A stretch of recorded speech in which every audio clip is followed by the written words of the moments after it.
Hello hello hello hello hello प्यारे बच्चों, कैसे हो?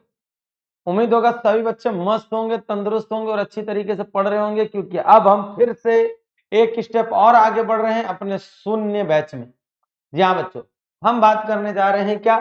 इलास्टिसिटी। आज से सेकंड पार्ट स्टार्ट है। बहुत अच्छी तरीके से पढ़ना, गर्दा उड़ा दोगे बिल्कुल झमाझम तरीके से। इंपॉर्टेंट टॉपिक होगा, मस्त तरीके से पढ़ना, बिल्कुल सुर के साथ पढ़ना। तो आज इस टॉपिक में हम लोग बहुत अच्छी अच्छी बातें करने वाले हैं और एक एक टॉपिक को आप बिल्कुल अच्छी तरीके से समझोगे। क्लियर? तो स्वागत है सभी प्यारे बच्चों का अपने इस शून्य के बैच में। क्या बात है, जिसमें हमारा पहला टॉपिक है बच्चों इलास्टिसिटी। अब इलास्टिसिटी को पढ़ें कैसे? इलास्टिसिटी को पढ़ें कैसे? तो इलास्टिसिटी को पढ़ने के लिए हम देखते हैं इसमें क्या क्या टॉपिक हम लोग यूज करने वाले हैं। सबसे पहले तो हम लोग स्ट्रेस को जानेंगे, स्ट्रेन को जानेंगे, हुक्स लॉ को जानेंगे और इलास्टिक पोटेंशियल एनर्जी, प्रत्यास्थ स्थितिज ऊर्जा के बारे में भी जानने वाले हैं। तो उम्मीद होगा कि सभी बच्चों को एक एक चीज समझ में आएगा। सबसे पहले हम बात करने जा रहे हैं सर जी, सबसे पहले हम बात करने जा रहे हैं रिजिड बॉडी क्या होती है। कौन सी बॉडी? ये रिजिड बॉडी क्या होती है बच्चों? ये दृढ़ पिंड क्या होती है? सबसे पहली बात तो दृढ़ पिंड वे पिंड होते हैं जिन पर कोई, अगर हम कोई रिजिड बॉडी, वे बॉडीज हैं कि जिन पर अगर हम कोई एक्सटर्नल फोर्स लगा दें। कैसा force? External force. External force का मतलब कोई बाह्य बल लगा दे, तो बाह्य बल लगाने पर उसमें उपस्थित अणुओं का एक दूसरे के रिस्पेक्ट में उनके पोजीशन पर कोई भी चेंज ना हो, कोई चेंज ना हो। तो बच्चों ऐसे ही बॉडी को हम लोग रिजिड बॉडी कहते हैं कि कोई एक्सटर्नल फोर्स लगाने पर उसके बीच या उनमें उपस्थित जितने भी पार्टिकल्स हैं, उन पार्टिकल्स की पोजीशन पर कोई भी इफेक्ट ना हो। तो बच्चों ऐसे बॉडीज को हम लोग क्या कहते हैं? Solid body. मींस दृढ़ पिंड को हम ऐसा बोल सकते हैं, ये एक प्रकार की कैसी बॉडी है? Solid body. बिल्कुल अच्छी तरीके से समझिए, ठोस पिंड है उसे हम कहते हैं सॉलिड। ठीक, लेकिन ये सवाल उठता है, ये विरूपक बल क्या होता है यार भाई? अगर हम बहुत सीधी सी बात बोले, ये विरूपक बल क्या है? एक्चुअली में डिफॉर्मिंग फोर्स क्या होता है? ये एक प्रकार का एक्सटर्नल फोर्स है। कौन सा फोर्स है बच्चों? External force. अगर हमसे बोलोगे कि विरूपक बल क्या है, तो बच्चों विरूपक एक प्रकार का बाह्य बल। ये जब फोर्स किसी बॉडी पर लगता है तो या तो उसका साइज चेंज करेगा या चेंज करने का प्रयास करेगा। जरा देखिए, the external force which change और tends to position of the change the size और शेप और both of the body is known as deforming. किसी वस्तु पर कार्यरत होने वाला वह बल जो उसके आकार और आकृति या दोनों में परिवर्तन कर दे, तो ऐसे बल को हम लोग क्या कहते हैं? विरूपक बल कहते हैं। अब बल भी तो कई तरीके का लगाओगे, जस्ट लाइक दैट। ए बाबू, एक ये रॉड गिवन है। ए बाबू, एक ये क्या गिवन है? रॉड। ध्यान से सुनना सही प्यारे बच्चे, एक रॉड गिवन। अगर इस रॉड पर हम उसके क्रॉस सेक्शनल एरिया के परपेंडिकुलर कोई एक्सटर्नल फोर्स लगाए, अगर हम परपेंडिकुलर कोई एक्सटर्नल फोर्स लगाए तो ये एक्सटर्नल फोर्स उसके लेंथ को इंक्रीज करेगा। दो बातें यहां बोल सकते हो, क्रॉस सेक्शन के परपेंडिकुलर या एरिया वेक्टर के डायरेक्शन में फोर्स लगाए तो ये उसके साइज को चेंज कर देगा, क्योंकि लेंथ उसकी बढ़ जाएगी। अब जरा ध्यान से सुनो बच्चों, अगर इसी रॉड पर हमने अगर ऐसा फोर्स लगा दिया, जस्ट लाइक दैट दिस, इस फोर्स को हम बोलेंगे टेंजेंशियल फोर्स, स्पर्शी बल। तो अगर ऐसे फोर्स लगाओगे तो उसका साइज नहीं, आप बताओ, यहीं से रॉड वो मुड़ जाएगी, हम फोर्स हटाएं वो बात की बात है। अगर हम ऐसे फोर्स लगाएंगे, ये है जैसे मान लो एक कोई एक ये स्टील की कोई एक स्ट्रिप है, अगर हम ऐसे फोर्स लगाएंगे तो अगर हम इसको नीचे की ओर घसीटेंगे तो फिर से ये इनिशियल पोजीशन पर आएगी फोर्स हटाने के बाद। लेकिन इस तरीके से अगर हम फोर्स लगाएंगे तो बताओ वो कहीं ना कहीं टेंजेंशियल फोर्स लगाने से उसकी साइज इंक्रीज नहीं हो रहा है, उसका शेप चेंज हो जा रहा है। तो बच्चों ये फोर्स जो होगा ये भी डिफॉर्मिंग फोर्स होगा, लेकिन जरूरी नहीं कि हमेशा हम फोर्स ऐसे लगाए। हो सकता है कि अगर हम किसी रॉड पर, बच्चा लो जरा ध्यान से सुनना, अगर किसी रॉड पर हम फोर्स सपोज कर लो बच्चों कि हम थीटा एंगल पर अगर वर्क करा रहे हो तो क्या होगा, तब तो दुलू दी तब तो दिक्कत हो जाएगी। तो अगर आप थीटा एंगल पर फोर्स लगाओगे तो ध्यान से सुनो बच्चों, इस समय एफ के दो कंपोनेंट होंगे, एक होगा एफ कॉस थीटा और एक कंपोनेंट होगा एफ साइन थीटा। अब बताओ ये जो एफ कॉस थीटा है वो उसके लेंथ को इंक्रीज करेगा और ये जो एफ साइन थीटा उसके शेप को चेंज करेगा। तो आप बताओ इस फोर्स को हम लोग क्या कहेंगे, डिफॉर्मिंग फोर्स। एक एक चीज को बिल्कुल बेसिक से समझेंगे, ठीक है। आगे की ओर जरा जानते हैं। विरूपक बल के बाद ये सबसे सवाल उठता है, सर जी ये इलास्टिसिटी क्या होती है, क्या होती है सर जी ये इलास्टिसिटी क्या होती है, एक एक प्यारा बच्चा समझेगा। अगर बात करें इलास्टिसिटी पर, सबसे पहले जल्दीबाजी नहीं करोगे, सबसे पहले ये कोई जस्ट लाइक दैट है बच्चों, एक ऐसी बॉडी है, हर बॉडी में नहीं ऐसा होगा।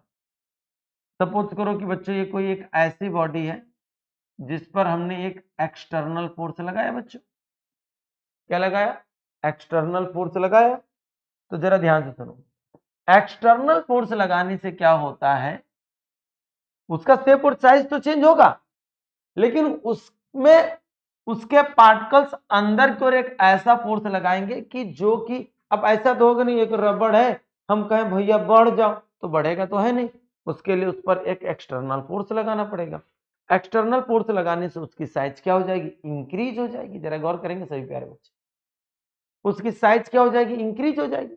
लेकिन अगर हम फोर्स हटा दें तो फिर से वो इनिशियल पोजीशन पर आ जाएगा। तो इनिशियल पोजीशन पर ला कौन रहा है, उसके अंदर के पार्टिकल एक इंटरनल फोर्स लगा रहे हैं और उस फोर्स को ही हम लोग क्या कहेंगे, रीस्टोरिंग फोर्स। उसी को हम लोग क्या कहेंगे, रीस्टोरिंग फोर्स। ध्यान से सुनिएगा, इसी को बच्चों हम लोग बोलेंगे प्रत्यानयन बल। क्या कहेंगे, प्रत्यानयन बल।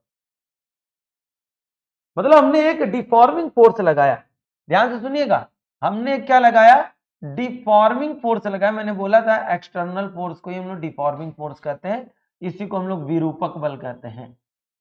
तो विरूपक बल लगाने पर ठीक है उसका शेप और साइज चेंज हो गया, लेकिन ये फोर्स हटा लेने के बाद वो बॉडी फिर से अपनी इनिशियल पोजीशन पर आ गई, अपनी प्रारंभिक अवस्था में आ गई। तो इसका मतलब उसके पार्टिकल्स जो है उन्होंने कहीं ना कहीं एक फोर्स लगाया, जिस फोर्स को हम लोग क्या कहेंगे, हम कहेंगे रिस्टोरिंग फोर्स, दैट मींस प्रत्यानयन।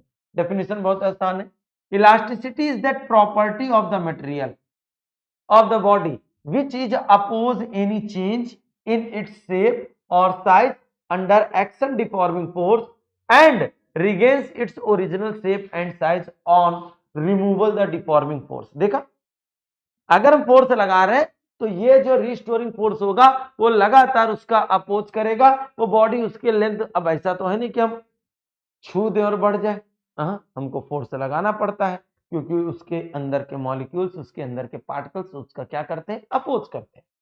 तो मैंने बहुत सीधी सी बात बोली, प्रत्यास्थता किसी पदार्थ का वह गुण है जो किसी वस्तु पर विरूपक बल द्वारा लगाकर उसके रूप और आकार में होने वाले परिवर्तन का विरोध करता है और विरूपक बल हटा लेने पर वो अपनी प्रारंभिक अवस्था में वापस आ जाता है। तो ऐसे बॉडीज को ही हम लोग क्या कहते हैं, इसी प्रॉपर्टी के मटेरियल की, इसी प्रॉपर्टी को, पदार्थ के इस गुण को ही हम लोग क्या कहते हैं, प्रत्यास्थता, इलास्टिसिटी कहते हैं। अब ये परफेक्ट इलास्टिक बॉडी क्या होती है, जब कोई हम एक्सटर्नल फोर्स लगाए और फोर्स हटा लेने के बाद वो फिर से अपने इनिशियल शेप और साइज पर बिल्कुल डिक्टो, बिल्कुल इक्वरेट आ जाए, तो ऐसे ही बॉडीज को हम लोग क्या कहते हैं बच्चों, ऐसे बॉडीज को हम लोग क्या कहेंगे, परफेक्टली इलास्टिक बॉडी। जो अपनी प्रारंभिक अवस्था में पूर्णतः रूप से आ जाए तो उसे क्या कहते हैं, पूर्ण प्रत्यास्थ। बोलो यस और नो। इतनी बात क्या सभी बच्चों को समझ में आई, वेरी नाइस। अब जरा देखो ये लिमिट ऑफ इलास्टिसिटी क्या है। सबसे पहली बात देखो, एक स्प्रिंग है, उसको हम खींचते हैं, बढ़ जाती है, छोड़ देते हैं, फिर से अपनी इनिशियल पोजीशन। सोचो उस पर लगने वाला फोर्स हम बढ़ाते जाए, सोचो उस पर लगने वाला फोर्स हम क्या करते जाए बच्चों, बढ़ाते जाए तो क्या हो। अगर उस पर लगने वाले फोर्स को हम लगातार बढ़ाते जाएं तो एक कंडीशन ऐसी आएगी कि अगर हम फोर्स हटा ले तो अपनी इनिशियल पोजीशन पर वापस नहीं आ पाएगी। इसी को आगे चलकर ग्राफ से भी समझाया जाएगा, लेकिन समझो बच्चों लिमिट ऑफ इलास्टिसिटी क्या है, the maximum value of deforming force under which the body retains it's property of the elasticity. मतलब समझ रहे हो, मतलब एक ऐसी पोजीशन जहां से हम अगर डिफॉर्मिंग फोर्स हटा दें, जहां से विरूपक बल हटा दें, वो फिर से अपनी इनिशियल पोजीशन पर वापस आ जाए, तो उस लिमिट को ही हम लोग बोलेंगे लिमिट ऑफ इलास्टिसिटी। क्योंकि लिमिट ऑफ इलास्टिसिटी से अगर हमने बाहर डिफॉर्मिंग फोर्स लगा दिया तो बॉडी अपनी इनिशियल पोजीशन पर कभी वापस नहीं आ पाएगी, इसे कहेंगे out of the limit of elasticity. बोले यस सर। मीन्स करने का मतलब किसी वस्तु पर लगाए गए विरूपक बल का वह अधिकतम मान जहां तक प्रत्यास्थता का गुण विद्यमान रहता है उसे हम लोग प्रत्यास्थता की सीमा कहते हैं। बोले बच्चों, क्या इतनी बात सभी बच्चों को क्लियर हुई कि नहीं? Very nice. अब जरा समझो बच्चों अगली बात, ये प्रतिबल क्या होता है भैया, बड़ा गजब की चीज है, आराम से समझिएगा। सपोज करो बच्चों ये कोई एक रॉड है, ठीक, आपने इस रॉड पर क्या लगाया, एक्सटर्नल फोर्स मतलब डिफॉर्मिंग फोर्स लगाया, ठीक है बच्चों। अब जरा देखो को उसको बैक की साइड उस पर एक फोर्स लगने लगा, वो होगा रिस्टोरिंग फोर्स। अच्छा, रिस्टोरिंग फोर्स याद रखिएगा डिफॉर्मिंग फोर्स के अपोजिट ही लगेगा, मतलब एक्सटर्नल फोर्स के अपोजिट ही लगेगा। तो देखो किसी, आप देखो ये कोई एक ऑब्जेक्ट लिया हमने, कोई एक बॉडी लिया, कोई एक सरफेस लिया, किसी सरफेस के पर यूनिट एरिया पर लगने वाले रिस्टोरिंग फोर्स, लेकिन याद रखिएगा ये रिस्टोरिंग फोर्स एक्सटर्नल फोर्स ही होगा, क्योंकि ये अपने इनिशियल पोजीशन पर तभी आएगा जब रिस्टोरिंग फोर्स एक्सटर्नल फोर्स के क्या होगा, इक्वल होगा। तो क्या है, बहुत सीधी सी बात, the internal restoring force which acting per unit cross sectional area of the body is called the stress, is called the stress. आप बताओ, बहुत सीधी सी बात है, किसी वस्तु के अंदर किसी पृष्ठ के एकांक क्षेत्रफल पर कार्यरत आंतरिक प्रत्यानयन बल को हम लोग प्रतिबल कहते हैं। याद रखिएगा प्रतिबल कोई मतलब कहने का मतलब प्रतिबल कोई प्रेशर नहीं है, क्योंकि आगे चलकर चलेंगे कि प्रतिबल कई टाइप के होते हैं। क्योंकि प्रेशर बच्चों केवल तभी हो सकता है, प्रेशर केवल तभी तक हो सकता है जब तक फोर्स किसी सरफेस पर नॉर्मली लग रही है, ठीक है, नॉर्मली नहीं लगेगी तो उस समय फिर प्रेशर नहीं होगा। इसलिए स्ट्रेस को कभी भी आप प्रेशर नहीं कह सकते, दाब नहीं कह सकते। तो बहुत सीधी सी बात है, per unit area cross sectional area पर, मतलब पर यूनिट एरिया पर लगने वाले रिस्टोरिंग फोर्स को हम लोग क्या कहते हैं बच्चों, स्ट्रेस कहते हैं। स्ट्रेस मतलब प्रतिबल कहते हैं। मतलब देखिए प्रत्यानयन बल बटे क्षेत्रफल लिख सकते हो। याद रखिएगा ये एक स्केलर क्वांटिटी नहीं होती है, ये एक टेंसर क्वांटिटी होती है। क्यों होती है टेंसर क्वांटिटी, आइए जरा इस पर डिस्कस कर लें। देखो ठीक है, अभी हम इस पर इस तरीके से फोर्स लगा रहे हैं एक्सटर्नल फोर्स, तो वो उसकी लेंथ को इंक्रीज कर दे रहा है। अच्छा, इस समय फोर्स नॉर्मली लग रहा है तो ये बनेगा बच्चों क्या, प्रेशर।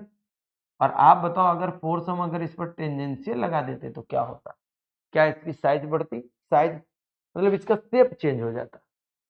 तो जो फोर्स होता है वो देखो नॉर्मली भी लगता है और स्ट्रेस की कंडीशन में ऐसे भी फोर्स लगेगा। तो ना तो ये एक डायरेक्शन होगा, मतलब इसमें डायरेक्शन भी है, इसमें मैग्नीट्यूड भी है, फिर भी बच्चों ये टेंसर क्वांटिटी है। क्यों?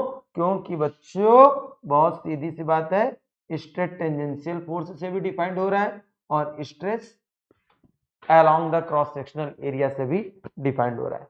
बोलिए कोई दिक्कत है, किसी को कोई प्रॉब्लम है? नहीं होनी चाहिए।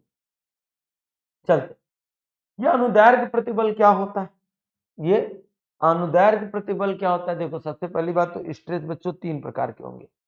स्ट्रेस कितने प्रकार के होंगे, तीन प्रकार के, ध्यान से समझना। अगर हम बात करें स्ट्रेस मीन्स प्रतिबल, प्रतिबल बच्चों तीन प्रकार के होंगे। एक कौन कौन सा होगा? एक होगा लॉन्गिट्यूडिनल, लॉन्गिट्यूडिनल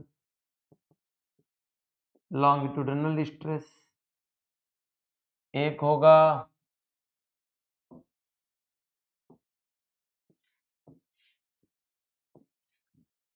वॉल्यूम स्ट्रेस, एक होगा वॉल्यूम स्ट्रेस।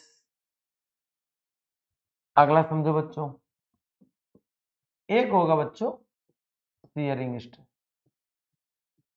या शियर स्ट्रेस या शियरिंग स्ट्रेस, जैसा भी कहें, आराम से समझेंगे सभी लोग। मतलब समझो, एक होगा अनुदैर्घ्य प्रतिबल, अनुदैर्घ्य प्रतिबल। एक होगा आयतन विकृति, आयतन प्रतिबल, सॉरी। एक होगा बच्चों अपरूपण प्रतिबल। आराम आराम से समझना है, ठीक है सभी लोग। सबसे पहले मैंने सीधी सी बात बोली, जरा गौर करेंगे सही प्यारे बच्चे। हमने क्या बोला? हमने बोला स्ट्रेस कई टाइप के, जैसे इसे लॉन्गिट्यूडिनल क्यों बोला जा रहा है? मान लो ये कोई एक रॉड है बच्चों, इस रॉड के क्रॉस सेक्शनल एरिया के परपेंडिकुलर हमने कोई एक्सटर्नल फोर्स लगाया, ठीक है। तो अगर हम इस पर कोई एक्सटर्नल फोर्स लगाएंगे इस टाइप से, तो आप बताओ इस रॉड की लेंथ बढ़ जाएगी कि नहीं बढ़ जाएगी? बोलो, बहुत सीधी सी बात बोल रहे हैं, आप बताओ एक्सटर्नल फोर्स लगाने से इसकी लेंथ बढ़ जाएगी कि नहीं बढ़ जाएगी? बहुत सीधी सी बात। हाँ, इस समय हम कंप्रेसिव भी फोर्स लगा सकते हैं, ठीक है। तो ठीक है, इस समय क्या बढ़ रही है? इसकी लेंथ बढ़ रही है, क्योंकि अलोंग द हम लोग लगा रहे हैं, अलोंग द लेंथ फोर्स लगा रहे हैं, ठीक है। आगे की कहानी सुनेंगे आप लोग, ठीक है। इस कंडीशन में जो फोर्स लग रहा है पर यूनिट एरिया पर, इस समय जो पर यूनिट एरिया पर फोर्स लग रहा है, उससे हम लोग कहेंगे क्या? Longitudinal stress. अब कोई बच्चा पूछ सकता है, सर ये अगर सोचो, अगर क्रॉस सेक्शनल एरिया अगर ये वाला होता तो, और फोर्स ऐसे लग रहा होता तो बेटा ये वाला फोर्स नहीं लेंगे। ध्यान से देखो, जल्दीबाजी नहीं करेंगे। अगर ये थीटा एंगल पर वर्क कर रहा है, तो इस समय हम इसके दो कंपोनेंट करेंगे, एफ कॉस थीटा और ये होगा एफ साइन थीटा। हम वही फोर्स लेंगे जो क्रॉस सेक्शनल एरिया के परपेंडिकुलर, ठीक है। इस समय जो फोर्स लेंगे जो क्रॉस सेक्शनल एरिया के परपेंडिकुलर होगा, दैट मीन्स ये इस समय जो स्ट्रेस डिफाइंड होगा वो एफ कॉस थीटा अपॉन में एरिया होगा। बोलिए, क्या इतनी बात सभी को आया? इस समय अभी हमने जो फोर्स लगाया, इस समय क्या हो रहा है? इसकी लेंथ इंक्रीज हो रही है, इसलिए इसे हम लोग तन्य प्रतिबल कहेंगे। कौन सा प्रतिबल? तन्य प्रतिबल कहेंगे। इसी को बोलते हैं टेंसाइल स्ट्रेस। इसे क्या कहेंगे? Tensile stress. जल्दीबाजी नहीं रही, लेकिन सोचो ऐसे ही रॉड पर अगर हमने, इसी रॉड पर हमने फोर्स इस साइड पर लगाया तो क्या होगा? सभी लोग, इस डायरेक्शन में फोर्स लगाया तो क्या होगा? सही प्यारे बच्चे बोलोगे? अगर इस डायरेक्शन में फोर्स लगाया तो मेरे प्यारे बच्चों क्या होगा? तो आप बताओ इसकी लेंथ क्या होगी? इसकी लेंथ क्या होगी? डिक्रीज होगी कि नहीं होगी? सही प्यारे बच्चे बताओ, इसकी लेंथ डिक्रीज होगी कि नहीं होगी? तो इस समय हम इसे बोलेंगे संपीडक प्रतिबल। संपीडक प्रतिबल, इसे बोलेंगे कंप्रेसिव स्ट्रेस। बोलो यस। अब देखो ये क्या होगा? Volume stress. जैसे मान लो कोई एक ऑब्जेक्ट है जो किसी वाटर के अंदर है, मान लो कोई स्फीयर। बोलो, अगर ये वाटर के अंदर है, तो वाटर के अंदर है तो वाटर जो है इसके सरफेस पर नॉर्मली फोर्स लगाएगा कि नहीं लगाएगा? बताओ, जिससे हो सकता है कि इसका वॉल्यूम चेंज हो जाए। एक्चुअली में इसे हम लोग नॉर्मल स्ट्रेस भी कहते हैं। आयतन प्रतिबल को ही हम लोग नॉर्मल स्ट्रेस भी कहते हैं बच्चों। इसी को हम लोग अभिलंब प्रतिबल भी कहते हैं, क्योंकि एकलौता स्ट्रेस है जिसे हम प्रेशर कहेंगे। क्यों? क्योंकि यहां पर जो बल लग रहा है वो बल कैसा लग रहा है? सरफेस के परपेंडिकुलर। अब ये जब चारों ओर से फोर्स परपेंडिकुलर लग रहा है, जिससे इसका वॉल्यूम क्या होगा? चेंज होगा।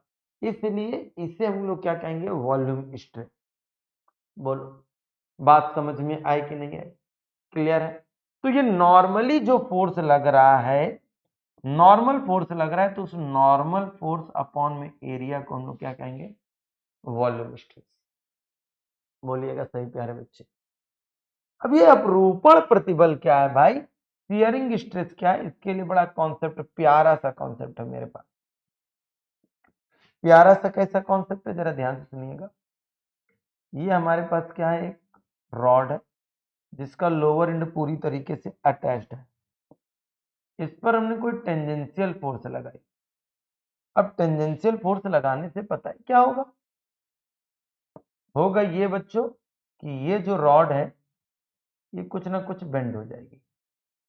मतलब अगर इसका लोअर पोर्शन बिल्कुल बंधा है और ऐसे फोर्स लगाओ तो ये झुक गया थोड़ा सा।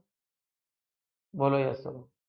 मान लो ये अपनी पोजीशन से कितना डिस्प्लेस्ड हुआ है? डिस्प्लेस्ड मतलब कितना मुड़ गया है? Delta x.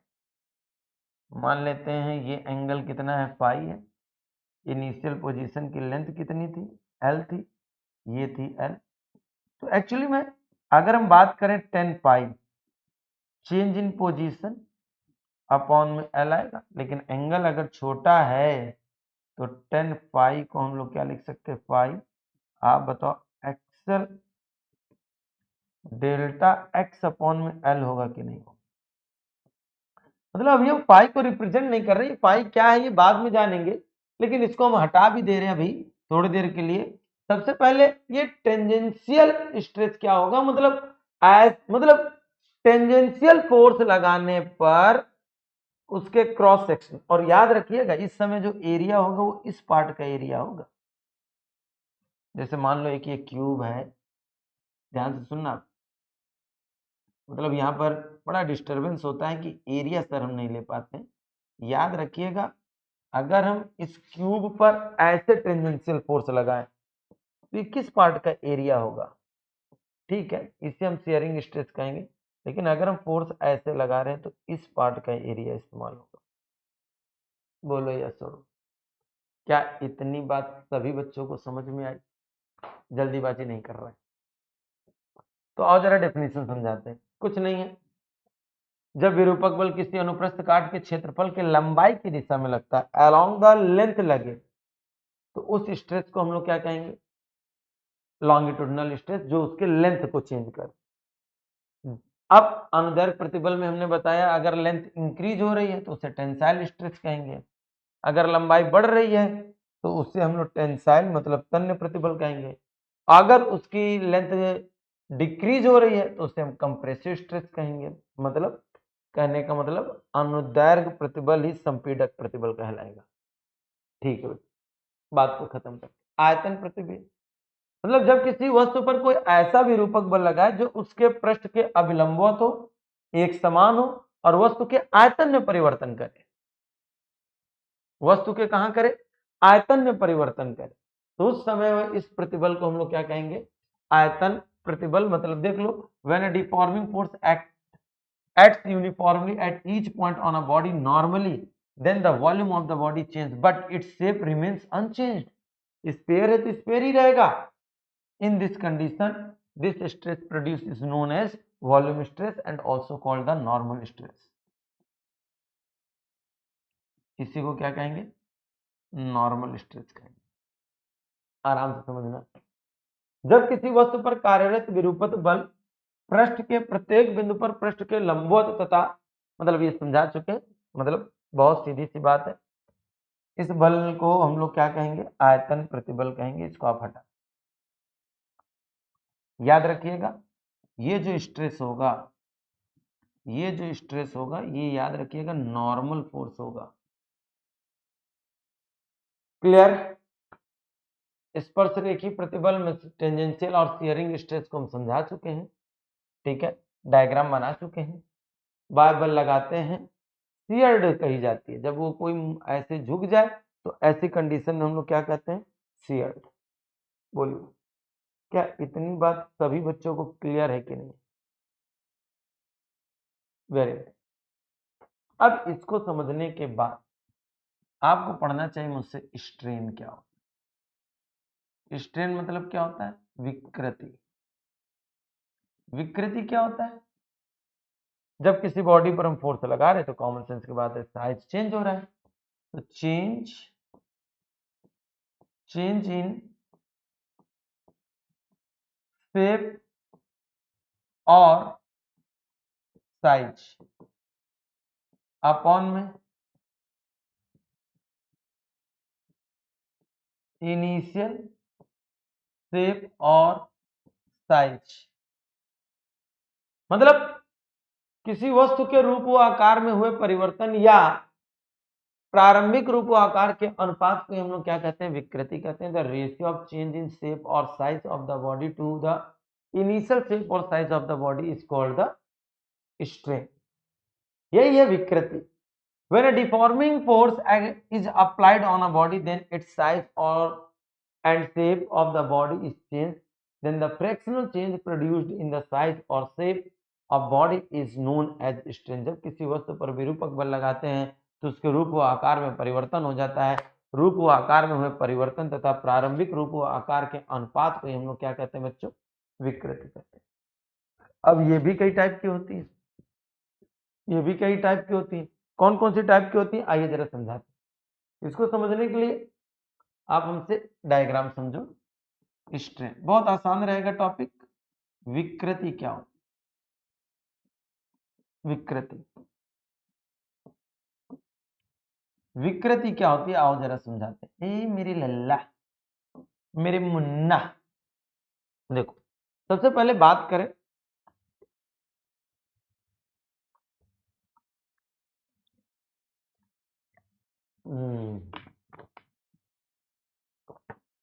अगर बात करें तो सबसे पहले लॉन्गिट्यूडिनल स्ट्रेन होता है।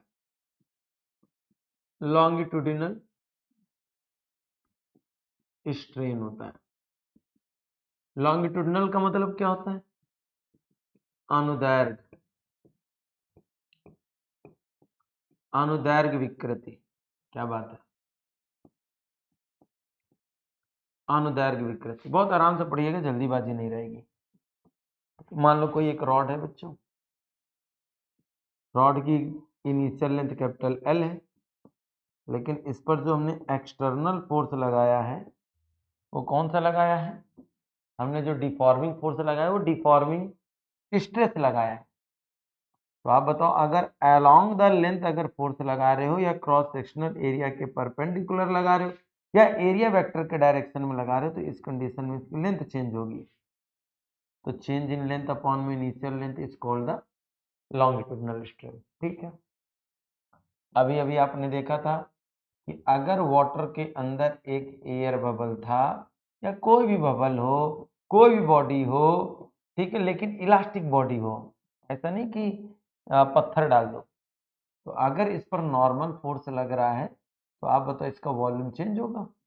तो चेंज इन वॉल्यूम और इनिशियल वॉल्यूम को ही हम लोग क्या कहेंगे, वॉल्यूम स्ट्रेन, मतलब आयतन विकृति कहेंगे, आयतन विकृति कहेंगे। ठीक, अब समझो, अब ये शियरिंग स्ट्रेन क्या होता है?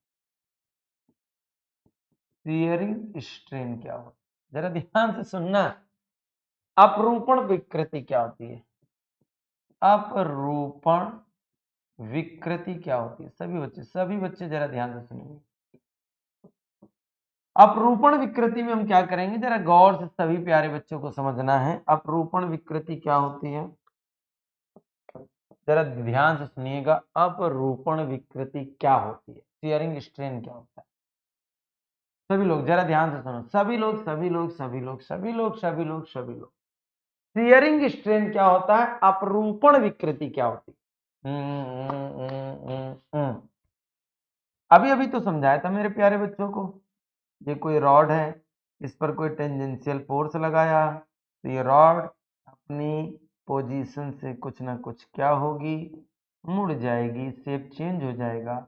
ये एंगल फाई है, ये इसकी इनिशियल लेंथ एल थी, tan phi is equal to में आप सभी लोग जानते हो डेल्टा एक्स अपॉन में एल, एंगल स्मॉल होगा तो आप बताओ delta x upon, sorry angle small होगा तो टेन फाई को फाई लिखोगे, पाई बराबर में डेल्टा एक्स अपॉन में एल, और याद रखना इस समय इसकी यूनिट क्या आएगी, रेडियन आएगी। यही है, इसी को कहते हैं हम लोग क्या, शियरिंग स्ट्रेन। बोलिए कोई दिक्कत, वही हमने लिखवाया, बहुत सीधी सी बात, चेंज इन लेंथ अपॉन में initial length is called the longitudinal strain, change in volume upon में इनिशियल वॉल्यूम वॉल्यूम स्ट्रेन, आयतन विकृति सिंपल सिंपल है। एंड जरा देखो, deforming force applied on the body produces change in shape of body without change in its volume, उसका volume change नहीं होता, then this strain produce is known as shearing. जब किसी वस्तु के पृष्ठ पर इस पृष्ठ को स्थिर रखकर उसके विपरीत पृष्ठ पर इस पर रेखीय बल लगाते हैं तो उसके आकृति में परिवर्तन होता है, पृष्ठ के समांतर परतें विस्थापित हो जाती हैं, किसी परत पर बल की दिशा, बल के दिशा में विस्थापन तथा स्थिर पृष्ठ की दूरी के अनुपात को अपरूपण विकृति कहते हैं। हो चुका, यह है शियरिंग। याद रखिएगा ये रेडियन में होती है, और जितनी भी स्ट्रेन है वो सारी की सारी बच्चों की ऐसी क्वांटिटी होती है, एक स्केलर क्वांटिटी होती है और यूनिट लेस होती है। अगर हुक के नियम की बात करें, नो डाउट बच्चों, किसी बॉडी पर जितना भी हम स्ट्रेस लगाएंगे, जितना भी प्रतिबल लगाएंगे, जरा ध्यान सुनिएगा, यहीं पर अगर किसी बॉडी में हम जितना भी स्ट्रेस लगाएंगे उसमें उतना ही स्ट्रेन प्रोड्यूस होगा, मतलब बट कंडीशन है with in the limit of elasticity, elasticity के बाहर मत जाइए। आप जितना ज्यादा बल लगाएंगे, डिफॉर्मिंग फोर्स लगाएंगे, रिस्टोरिंग फोर्स लगेगा, उतना ही उसके लेंथ इंक्रीज तो होगा बट वो इनिशियल पोजीशन पर भी वापस आएगी। तो याद रखिएगा, stress is directly proportional to the strain होता है, प्रोपोर्शनल का मार्क हटाते हैं, कांस्टेंट क्या आता है, ई आता है, और ई क्या है बच्चों हमारे पास, ई को बोलते हैं कोफिशिएंट ऑफ इलास्टिसिटी, ई को ही क्या बोलते हैं, कोफिशिएंट ऑफ इलास्टिसिटी, प्रत्यास्थता गुणांक बोलते हैं।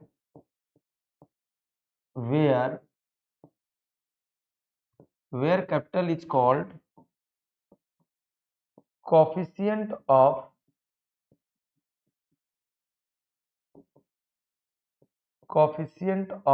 इलास्टिसिटी, इसी को बोलते हैं प्रत्यास्थता गुणांक।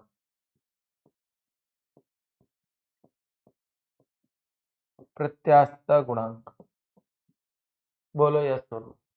तो आप बताओ ई इक्वल टू में स्ट्रेस अपॉन में स्ट्रेन हो जाएगा, तो आप बताओ ई की डेफिनेशन बन जाएगी क्या, where is a constant and known as modulus of elasticity, coefficient of elasticity भी बोल सकते हैं, ऑफ द मटेरियल। हाँ ठीक है, ग्रेटर इज वैल्यू ऑफ क्या है, ई पदार्थ की प्रत्यास्थता गुणांक है, मॉडुलस ऑफ इलास्टिसिटी कहलाता है। किसी पदार्थ का प्रत्यास्थता गुणांक जितना अधिक होता है इसका मतलब वो उतना ही अधिक इलास्टिक होता है, मतलब ई की वैल्यू जितनी ग्रेटर होगी हमारी बॉडी उतनी ही क्या होगी, इलास्टिक होगी। Greater is the value of modulus of elasticity of the body, greater will be it's elasticity, उसकी उतनी ही प्रत्यास्थता अधिक होगी, नो डाउट। चल, ये हमारे हुक का नियम था। अब हुक के नियम के अकॉर्डिंग आप सभी लोग जान लो, कोफिशिएंट ऑफ इलास्टिसिटी मींस ये भी तीन टाइप की होती है, मतलब प्रत्यास्थता गुणांक, प्रत्यास्थता गुणांक, coefficient of elasticity, modulus of elasticity, बात वही होती है। मॉडुलस ऑफ इलास्टिसिटी बच्चों ये भी तीन टाइप की होती है। कौन कौन सी, ये मायने रखता है, कौन कौन सी ये मायने रखता है। तो बच्चों ये भी तीन टाइप की होती है, एक होता है यंग मॉडुलस ऑफ को, यंग मॉडुलस होता है, Young modulus of elasticity, elasticity, Young प्रत्यास्थता गुणांक, यंग प्रत्यास्थता गुणांक, ठीक है। एक होता है bulk modulus, bulk modulus of elasticity, एक होता है modulus of rigidity, modulus of rigidity, इसी को बोलते हैं बच्चों दृढ़ता गुणांक। इसे क्या बोलते हैं? दृढ़ता गुणांक। आराम से पढ़ेंगे, जल्दीबाजी नहीं होगी।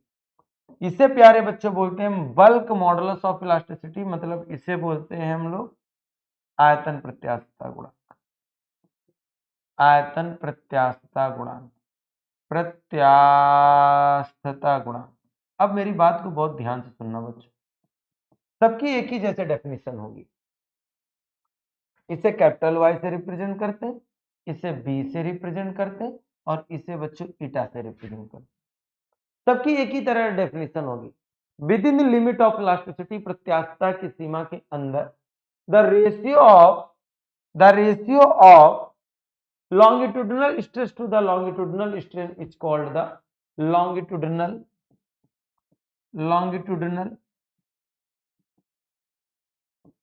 stress to the longitudinal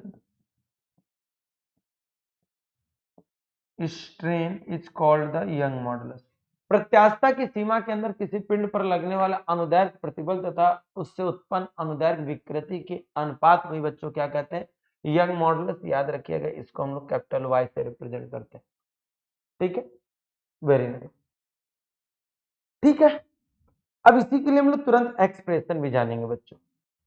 अगर इसका डेरिवेशन अगर हम देखें, अगर हम इसका डेरिवेशन देखें बेटा, थोड़ा फ्लो में जरूर लेकर चल रहे, क्योंकि फुल्ली रिवाइज के मूड पर है।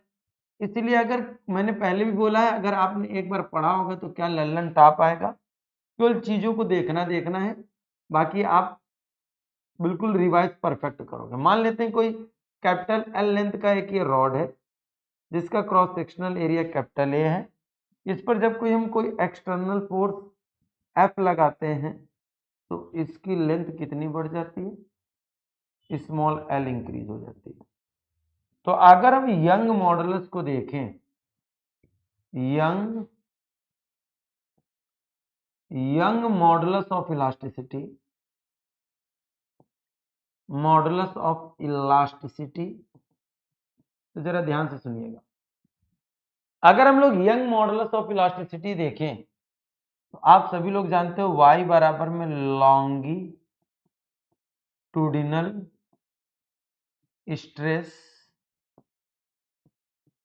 स्ट्रेस अपॉन में लॉन्गिट्यूडिनल स्ट्रेन।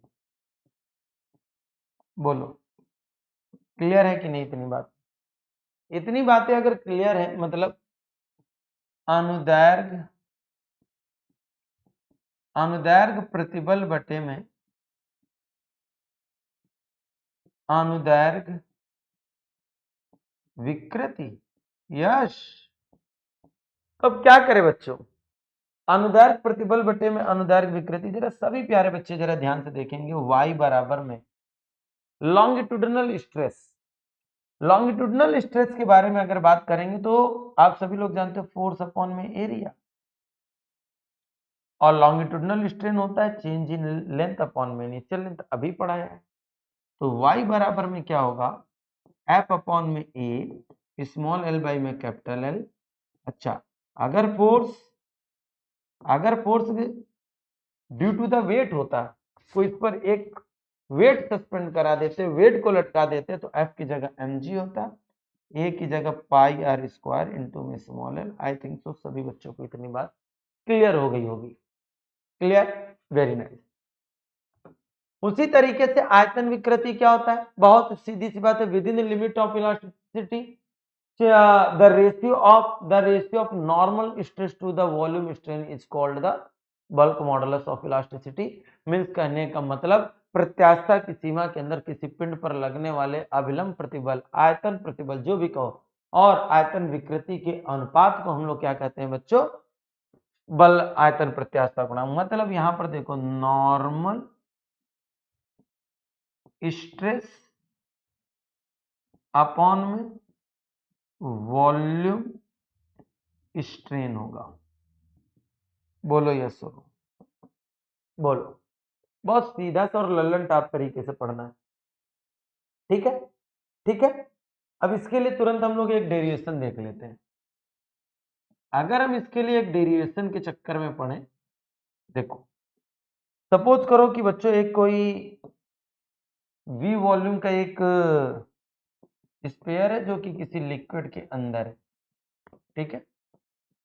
जब इस पर लगने वाले प्रेशर, प्रेशर बोलेंगे क्योंकि एकलौता स्ट्रेस है जिसमें फोर्स कैसा लग रहा है? Perpendicular to the surface. Suppose कर लेते हैं इसका इनिशियल वॉल्यूम क्या है? इसका इनिशियल वॉल्यूम क्या है? वी है। जब इस पर लगने वाले प्रेशर को हम डेल्टा पी इंक्रीज कर देते हैं तो इसका वॉल्यूम भी सपोज कर लेते हैं बच्चों चेंज होकर, इसका वॉल्यूम कितना हो जाता है? चेंज होकर डेल्टा वी हो जाता है। तो बहुत सीधी सी बात है बच्चों, जरा ध्यान से सुनो। मतलब हमने बहुत सीधा सा कॉन्सेप्ट आपके सामने रिप्रेजेंट किया, ठीक है? एक ये स्पेयर था जिसका वॉल्यूम वी था, इस पर लगने वाले प्रेशर में हमने डेल्टा पी का चेंज किया तो इसका वॉल्यूम भी कितना चेंज हो गया?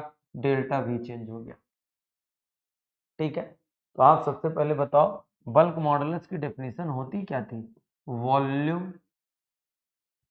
क्या होता था? वॉल्यूम क्या लिख रहा हूं भाई? Volume stress to volume strain.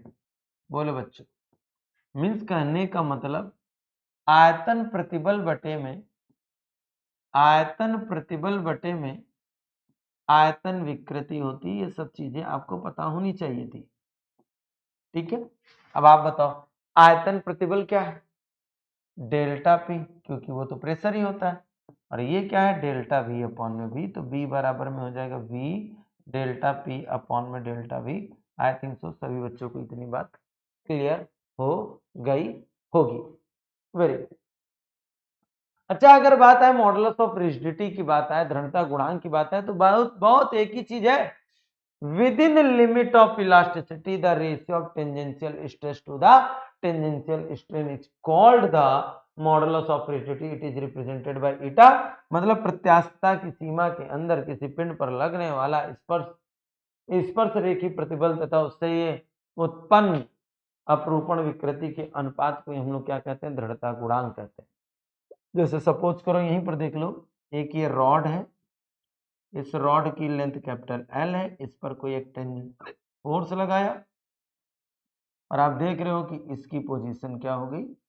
Shape वही रहा, शेप सिलेंडर ही रहा, ये अपने पोजीशन से डेल्टा एक्स क्या हो गया? बेंड हो गया। तो आप सभी लोग जानते हो शियरिंग स्ट्रेन क्या होगा? शियरिंग स्ट्रेन मैंने आपको पढ़ाया डेल्टा एक्स अपॉन में एल होगा, और वो होगा फोर्स टेंजेंशियल फोर्स अपॉन में एरिया। तो आप बताओ टेंजेंशियल फोर्स अपॉन में एरिया, डेल्टा एक्स नीचे रहेगा एल, ये लो मॉडुलस ऑफ इलास्टिसिटी के लिए इम्प्रूवमेंट भी आ, सॉरी ये आ गया बच्चों मॉडुलस ऑफ रिजिडिटी मीन्स दृढ़ता गुणांक के लिए एक्सप्रेशन। बताओ क्या इतनी बातों में किसी बच्चे को प्रॉब्लम हो रही है? एक एक कॉन्सेप्ट के साथ हम लोग चल रहे हैं, ठीक है? फुल प्रैक्टिस है, फुल प्रैक्टिस, प्रैक्टिस समझ रहे हो ना बाबू? Very nice, very nice. अब चलते हैं बच्चों आगे की ओर। आगे की ओर में हम लोग बात करने जा रहे हैं बच्चों, जरा ध्यान से सुनिएगा।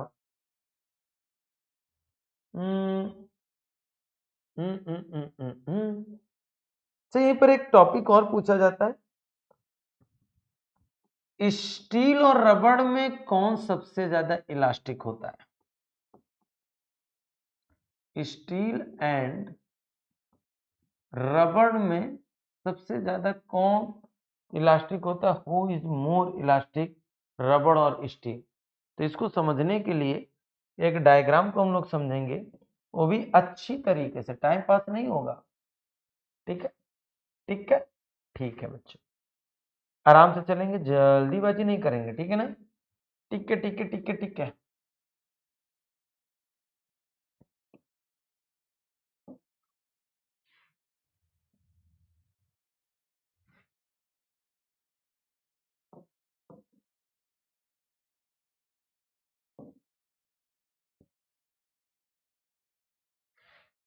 वेरी नाइस, देख रहे हो डायग्राम कितना चौकस बनाता हूं मैं।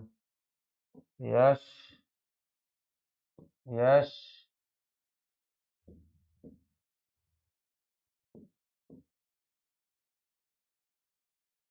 यश।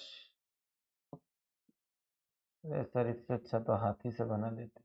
हाथी से नहीं बनता है ना बाबू, या तो बनता हाथ से, हाथी से तो कभी नहीं बन सकता। ठीक है। ये भैया डायग्राम ना बनी का, बनी हो बनी, कैसे ना बनी।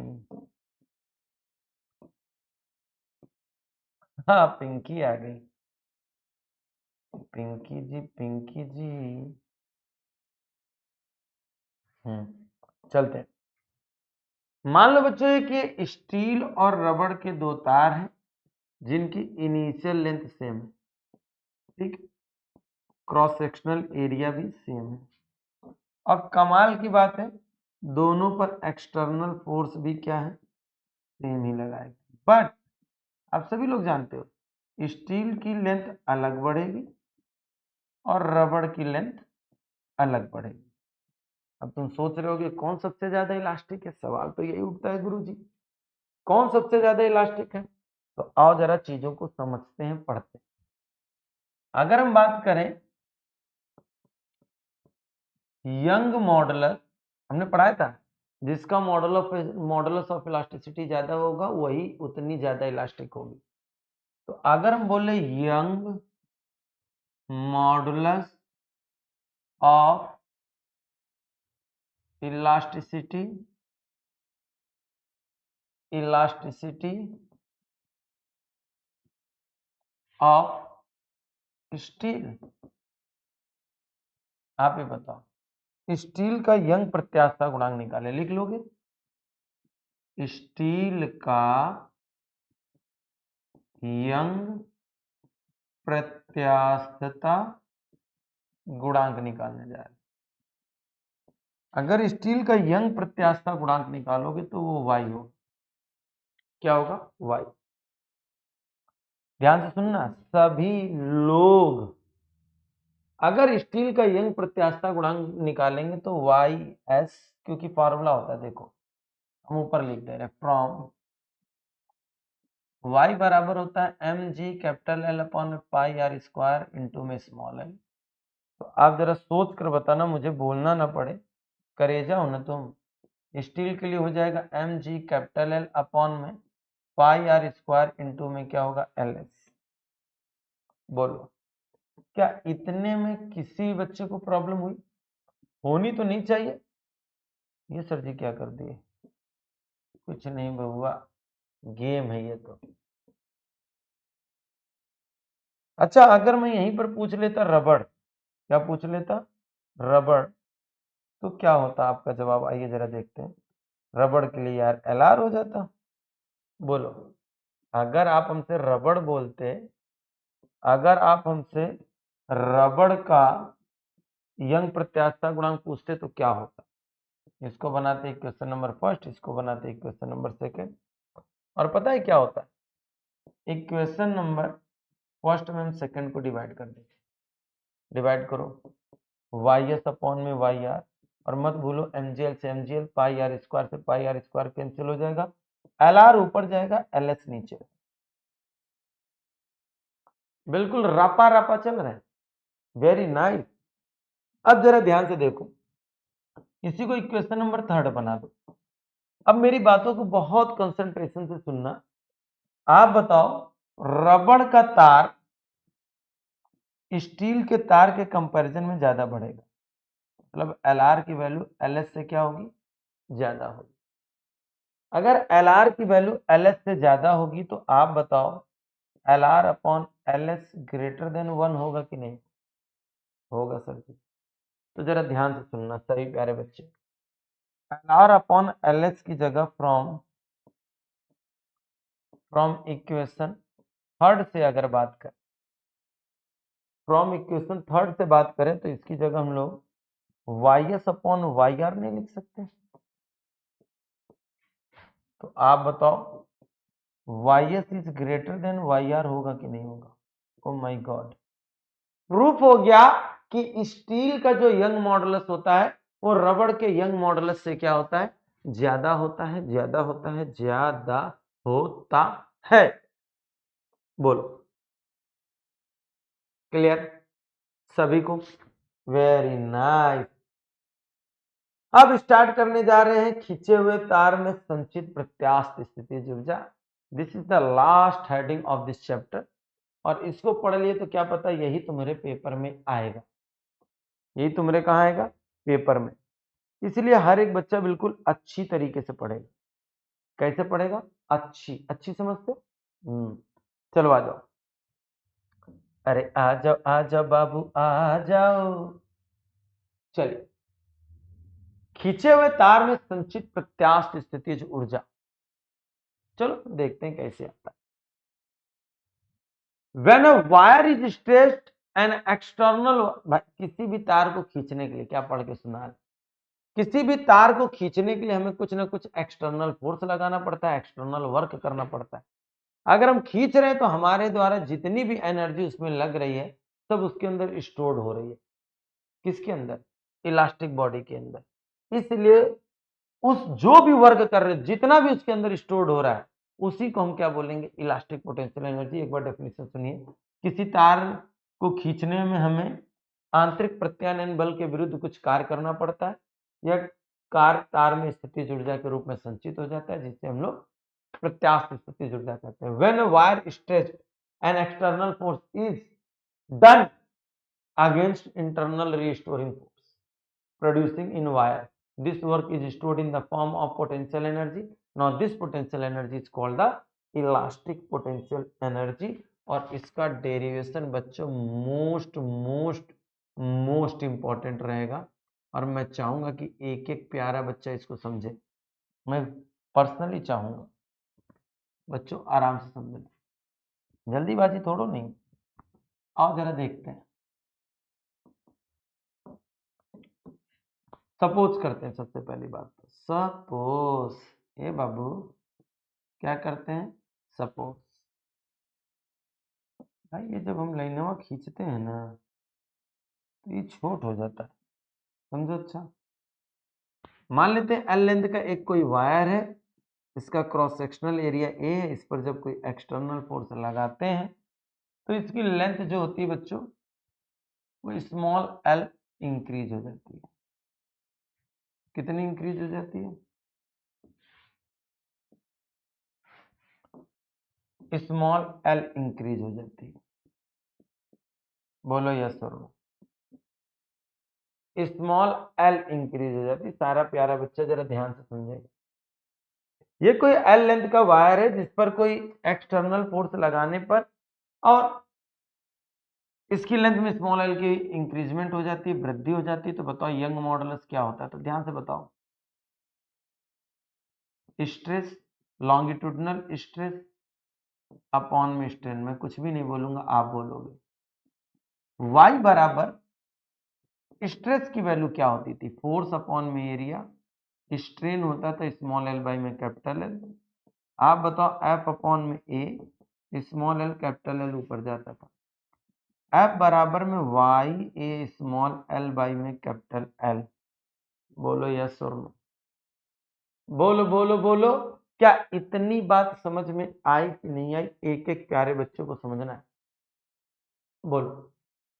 इतना कुछ समझ कर बताओ तो मुझसे बात करो कि जी गुलू जी, जी गुलू जी आ गया। बोलो बच्चों, क्लियर सभी को? एक एक बच्चा लोगों को बात आनी चाहिए। अब समझ लो बच्चों, इसी वायर की लेंथ हम डीएल बढ़ाना चाहते हैं। इसी वायर की लेंथ हम मान लो यहीं पर दिखा दे रहे हैं, डीएल बढ़ाना चाहते हैं। तो डीएल बढ़ाने में वर्क डन पूछा जाए, डीएल बढ़ाने में अगर वर्क डन पूछा जाए तो ये वर्क डन कैसे निकलेगा, सवाल ये उठता है। सही बच्चे जरा ध्यान से सुनो, सभी सभी सभी। अच्छा, डीएल लेंथ बढ़ाने में अगर वर्क डन पूछा जाए तो D W equal to F into में डीएल। बताओ, सबसे पहली बात तो आप यहां पर ये माइंड नहीं सेट करेंगे कि सर जी क्या यहां पर फार्मूला फोर्स इंटू डिस्प्लेसमेंट का लगा। सबसे बड़ी विडंबना जितना भी बच्चा होता है वो ये सोचने लगता है कि जो फोर्स मतलब डीएल लेंथ को चेंज करने पर जो हम लोग फोर्स लगा रहे हैं, ये फार्मूला समझ बैठता है फोर्स इंटू डिस्प्लेसमेंट का। तो सबसे पहली बात तो हम पूरी तरीके से क्लियर करना चाहते हैं कि डिस्प्लेसमेंट का फार्मूला नहीं यूज होता है। बात ये समझ लीजिए बिल्कुल से। तो हमने क्या बोला, डीएल इंक्रीज करने पर कितना वर्क डन होगा, बहुत सीधी सी बात समझो, एफ इंटू में डीएल। तो आप बताओ, एफ की वैल्यू लिख रहे हैं Y A small L by में कैपिटल एल इंटू में डीएल, और दोनों साइड में बच्चों हम लोग इंटीग्रल कर रहे हैं। आराम से समझिएगा, इंपॉर्टेंट प्रूवमेंट है। डी डब्ल्यू का इंटीग्रल डब्ल्यू वाई ए कैपिटल एल, आप सभी लोग जानते हो एल की पावर 1 है, जितनी भी पावर 1 होती है उसमें 1 ऐड हो जाता है, ठीक है। अब जरा देखो, डब्ल्यू बराबर में वाई ए बाई में capital L, L square by में 2 नहीं लिख सकते हो, लिख सकते हो बच्चों। अच्छा, यही वर्क डन पोटेंशियल एनर्जी होता है। अब जरा देखो, half Y A small L square by में कैपिटल एल, और कैपिटल एल का अप एंड डाउन में क्या कर दे रहे हैं, मल्टीप्लाई। अब देखो u इक्वल टू में क्या होगा, u इक्वल टू में हाफ y। अच्छा, हम लिख दे रहे हैं ना, u इक्वल टू में w, y को बोलते हैं बच्चों यंग मॉडुलस। क्या बोलते हैं, यंग मॉडुलस। al को क्या बोलते हैं, वॉल्यूम। इनटू इसकी जगह क्या बोलते हैं, स्ट्रेन ऑफ होल स्क्वायर। और यही बच्चों होता है फॉर्मूला पूरी तरीके से इलास्टिक पोटेंशियल एनर्जी। अच्छा, मत भूलिएगा, हिंदी में आप लिख सकते हो यंग प्रत्यास्था गुणांक आयतन इंटू में विकृति। अच्छा, यहीं पर अगर हम एनर्जी डेंसिटी अगर बताएं, आप एनर्जी डेंसिटी बहुत ध्यान से समझिएगा, एनर्जी डेंसिटी किसे कहते हैं, the energy stored per unit volume of the substance और elastic body is called the elastic sorry energy density.